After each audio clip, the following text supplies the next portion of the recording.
Hey guys, it's your girl Mo, and here's how I was able to stack up almost 23,000 points on this week's Open Containers Inside the Traffic Tunnels trial.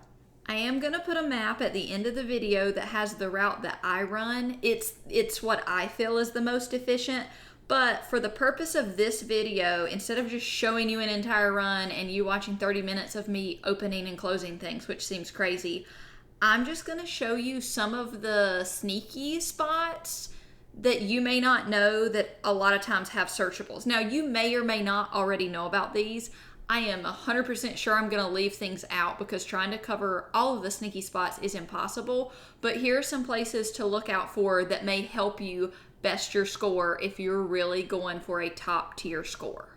So there's actually this section of the maintenance wing that sometimes has searchables in it. This is not within the main tunnels when you do locked gate, and as you see here, when I check my map, it shows that I am in the tunnel. So even though there weren't searchables in that moment in that raid, things inside of that room do count.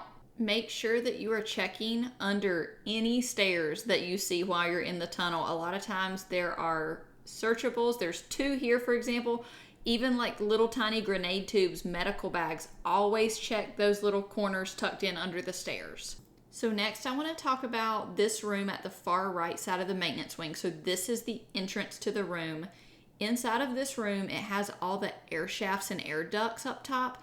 There are 3 separate weapon cases that a lot of people don't realize. So to get to these weapon cases, you're going to use this little toolbox to climb on top of. The first one's immediately there. Then you're going to follow that vent to the left and find the second one.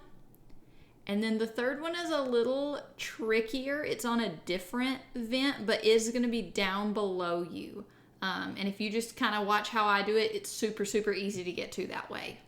Another really sneaky spot is on top of this vent. Now, you don't have to actually have a snap hook to get to it, but it does make it easier.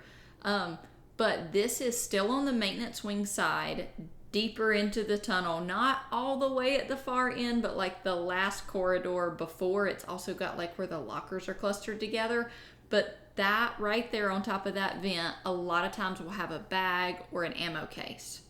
And as you're making your rounds, do not forget to check literally every corner. Make sure you're checking the top of all of these little toll stations. Most of them do have a searchable. Did I mention making sure you check under stairs? Upstairs in the security wing, this room is kind of beside the little medical area, but a lot of times there is some kind of something up on the top. Sometimes you'll find weapon cases that have a double search. A lot of times if you can find a friend that will help you, the best way to get the search for both is to have one of you search it. The other one can then search it while they're still in the backpack, and then you can reverse roles and do it for that other person. So I search it first, and then that allows them to search. And so vice versa, making sure you get double the points for both of those searches. On the maintenance wing side of the actual like traffic road tunnel, deep into the tunnel in this median, a lot of times there's this grenade tube. There was 6 minutes left in this round. Everyone was searching the tunnels and I was the first person to open it. Make sure that you don't bypass the actual circular upstairs part of head house. So if you ride the zip up, a lot of times you will be greeted with a shredder, so just be on your best guard. But there's a few places you can breach up here. The main thing though that I want to tell you is to jump over this balcony and run the lap around this ledge. Typically there's a weapon case. So those were some places that you may or may not already be aware of. Obviously I cannot name them all. That video would last 7 years. But I just hope that this will help you. As always, I wish you the best of luck with your trials and I hope to see you out there. As promised, here is the map with the route that I typically run when I'm making my way through the tunnels. Good luck, friends.